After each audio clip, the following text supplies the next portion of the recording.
Tu sais pas comment mater avec un roi et une tour aux échecs, je t'explique comment faire. Alors en fait l'idée c'est qu'on va toujours devoir se retrouver dans la même position finale, avec le roi ennemi bloqué comme ça au bord de l'échiquier, notre propre roi en face qui lui fait barrage, qui l'empêche de passer, comme ça on n'a plus ensuite qu'à faire un échec avec la tour, et c'est échec et mat, parce que le roi ici il peut s'enfuir absolument nulle part. Alors comment atteindre cette position depuis le centre de l'échiquier? Prenons cet exemple. En fait c'est tout simple, il faut ici que notre roi il soit comme tout à l'heure, en face du sien pour lui faire barrage. Donc on va jouer roi là. Bien sûr, son roi il va bouger pour pas qu'on lui fasse barrage. Par exemple, il va venir vers notre tour. Alors ici, on va bouger notre tour très loin du roi.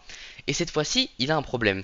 C'est que s'il rebouge son roi ici, cette fois-ci notre roi lui fait barrage, donc on peut faire échec et repousser son roi et reproduire cette manipulation jusqu'à lui faire échec et mat au bord de l'échiquier.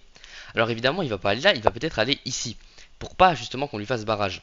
Sauf que là, on peut jouer roi ici. Et maintenant, il ne peut pas partir de nouveau vers le haut puisque c'est la limite de l'échiquier. Donc il est obligé de revenir ici. Et cette fois-ci, on lui fait barrage. Donc on peut faire échec et le repousser. Et reproduire cette manipulation ici jusqu'à la fin de l'échiquier, jusqu'au bord de l'échiquier pour lui faire échec et mat. Si son roi était venu de l'autre côté de l'échiquier au début de la variante, en venant par exemple ici, on a juste à faire un petit coup de latente avec notre tour. Parce que maintenant, son roi, s'il remonte, notre roi lui fait désormais barrage. Donc on peut le repousser vers le bord de l'échiquier. Et si c'est pas le cas et qu'il continue à descendre, on va reproduire la manipulation de tout à l'heure en le suivant et en le forçant à se mettre au bout d'un moment en face de notre roi. Notre roi lui fera donc barrage et on peut encore une fois le repousser.